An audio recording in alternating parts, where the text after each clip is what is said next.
സീത ഹിന്ദു ആണെന്ന് പറഞ്ഞിട്ടുണ്ട് എവിടെയെങ്കിലും?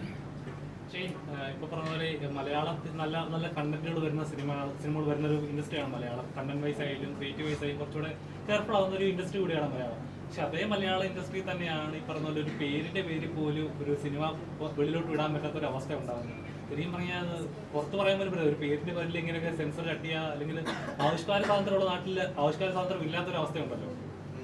എന്നാ പറയാം എന്നാൽ നടപ്പിലാകത്തില്ല.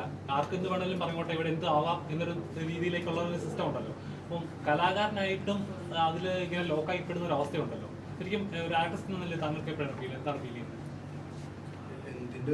ഇപ്പൊ Janaki versus state of Kerala ആ സിനിമയിലെ ജാനകി എന്ന പേര് കാരണം ആ സിനിമ വെളിയിലോട്ട് ഇറങ്ങുന്നില്ല, സെൻസർ ബോർഡ് തടഞ്ഞു വെച്ചിരിക്കുകയാണ്. അതെ, അപ്പൊ ഞാൻ ചോദിക്കുന്നത് ഇപ്പൊ ഒരു സിനിമ എന്ത് കാണണം എങ്ങനെ കാണണം എന്ന് തീരുമാനിക്കുന്നത് ഒരു ഒന്നോ രണ്ടോ പേരല്ലല്ലോ. ഒരു തിയേറ്റർ അല്ലെങ്കിൽ OTT പോലത്തെ പ്ലാറ്റ്ഫോംസിലൂടെ എല്ലാ തരം സിനിമകളും കാണുന്നതാണ്. അപ്പൊ ഒരു പേരിന്റെ പേരിൽ, ഒരു മതത്തിന്റെ പേരിൽ അല്ലെങ്കിൽ ഇങ്ങനെ ഒരു പേരുണ്ട് അതുകൊണ്ട് ഈ സിനിമ വെളിയിൽ വിടരുത്, അല്ലെങ്കിൽ പേര് മാറ്റി സീതയുടെ പേരില അത് ഒരു സംസ്കാരല്ലേ, ഒരു നാടിലത്തെ ഒരു വ്യക്തിയുടെ പേരായിരുന്നില്ലേ അത്? ഈ സീത ഹിന്ദു ആണെന്ന് പറഞ്ഞിട്ടുണ്ട് എവിടെയെങ്കിലും? അല്ലെങ്കിൽ ജാനകി ഹിന്ദു ആണെന്ന് പറഞ്ഞിട്ടുണ്ടോ? ഈ പുതിയിലുള്ള അല്ലെങ്കിൽ ഈ പ്രദേശത്തുള്ള ക്യാരക്ടർ അല്ലേ? അല്ലെങ്കിൽ ഒരു വൈഫ് ഓഫ് രാമ. ഹിന്ദു നദി സംസ്കാരം എന്നാണ് പറയുക, സംസ്കാരമാണ്. ശരിക്കും സിനിമ എന്ന് പറയുമ്പോൾ എല്ലാവരും പറഞ്ഞത് ജാതി മത വർഗ നിറ വ്യത്യാസം ഇല്ലാതെ പറയേണ്ട കാര്യങ്ങൾ പറയാനായിട്ടുള്ള ഒരു കലാരൂപമാണ് സിനിമ എന്നൊരു ഇതുണ്ടായിരുന്നു. അപ്പൊ അതിന് പോലും ഇങ്ങനെ ഒരു വിലക്ക് വരുമ്പോ നിങ്ങൾക്കറിയാം, ഞാനിവിടെ പറഞ്ഞത് കൊണ്ടും അവര് സെൻസർ തരാൻ പോകുന്നില്ല, അല്ലെങ്കിൽ ഈ പ്രശ്നങ്ങളൊന്നും തീരുന്നില്ല. നിങ്ങള് വെറുതെ ഒരു കോൺട്രവേഴ്സി ഉണ്ടാക്കാനായിട്ട് അല്ലെങ്കിൽ എനിക്കിതിൽ വല്ല അധികാരം ഉണ്ടെങ്കിൽ ഞാൻ എന്തെങ്കിലും ഉത്തരം പറഞ്ഞിട്ട് കാര്യമില്ല.